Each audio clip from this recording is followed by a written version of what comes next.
The air in the Brooklyn brownstone reeked of turpentine and ambition. Dr. Elara Vance, 32, a rising star in computational linguistics at Columbia, and an unlikely connoisseur of mid-century furniture, ran a calloused finger over the veneer of a $12,000 Danish teak sideboard. She was furnishing an apartment that felt more like a fortress, a quiet, meticulously organized bulwark against the inherent chaos of her own brilliant, restless mind. Her current obsession was sound, specifically the crisp analog sound of late 1950s jazz. It was this obsession that led her, one rain-slicked Tuesday, to the Relic, a dusty, unpretentious record store in Greenpoint that smelled pleasantly of old paper and ozone.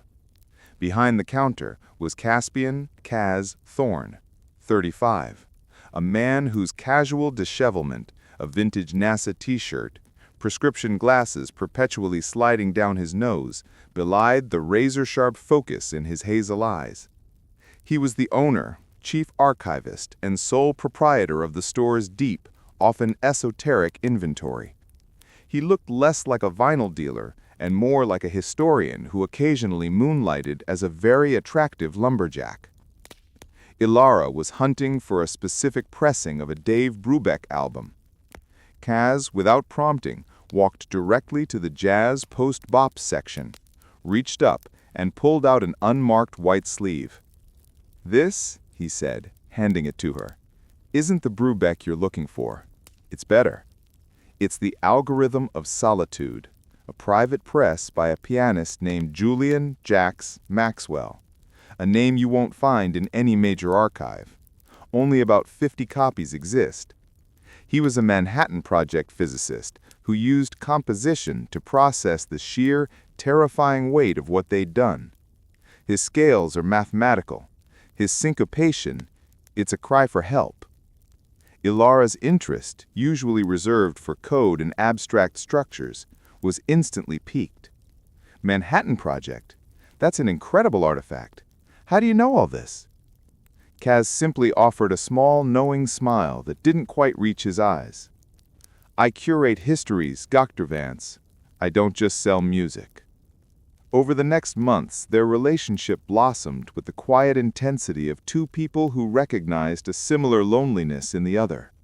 Their dates were intellectual marathons, debates on the ethics of AI over cheap Italian wine, tours of forgotten historical sites in the 5 boroughs, and late nights spent tracing the genealogy of American anxiety through Kaz's unparalleled record collection.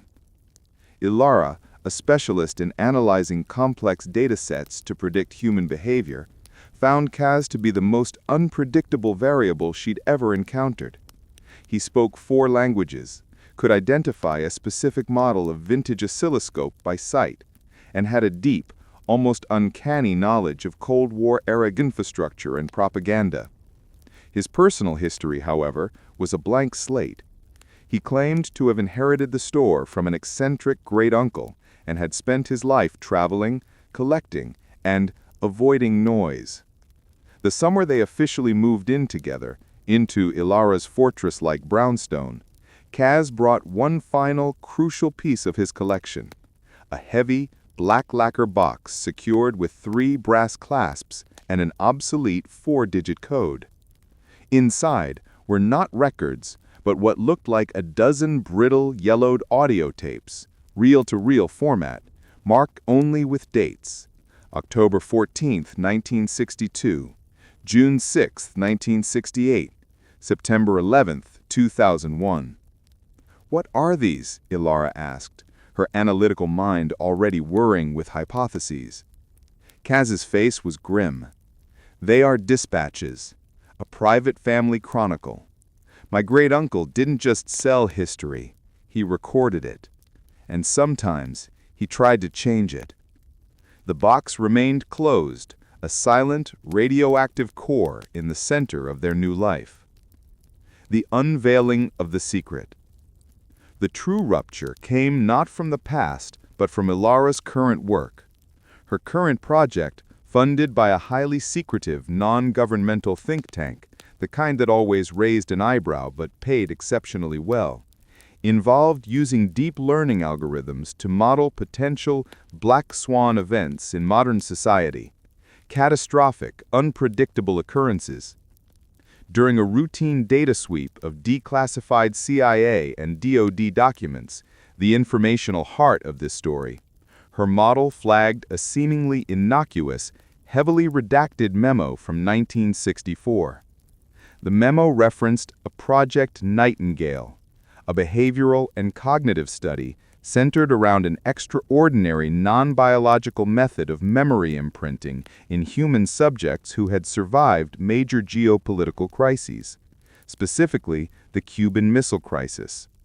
The memo mentioned two subjects: Subject Alpha, male, mid-30s, specializing in archival retrieval, and Subject Beta, female, mid-30s, specializing in complex linguistic deconstruction. The study's objective was to test the feasibility of creating a temporal firewall, a fail-safe for critical knowledge, by imprinting it into a subject's unconscious mind, then selectively triggering those memories years later through a specific, highly unique audio pattern. The chilling informational detail that stopped Elara's heart wasn't the project description itself, but the final, unredacted line: Trigger audio signature. The Algorithm of Solitude. Julian Maxwell, Track 4, The Oppenheimer Waltz. The same private press Kaz had insisted she listen to on their first meeting. Elara slammed her laptop shut. The brownstone, the antique furniture, the comfortable life they had built, it all dissolved into a soundproofed laboratory. She didn't look at Kaz, who was reading quietly on the sofa. She looked at Subject Alpha, the archivist, the curator of histories, the man who knew too much about the Cold War. In a voice barely above a whisper, she asked, "Kaz, who is Julian Maxwell?" Kaz slowly lowered his book. The small, knowing smile was gone. The eyes that met hers were ancient, burdened with secrets that dated back to the dawn of the nuclear age. "He was my father, Elara. And the music wasn't just composition. It was a key, a trigger. And you and I, we've been walking into this room for 60 years. The final cache.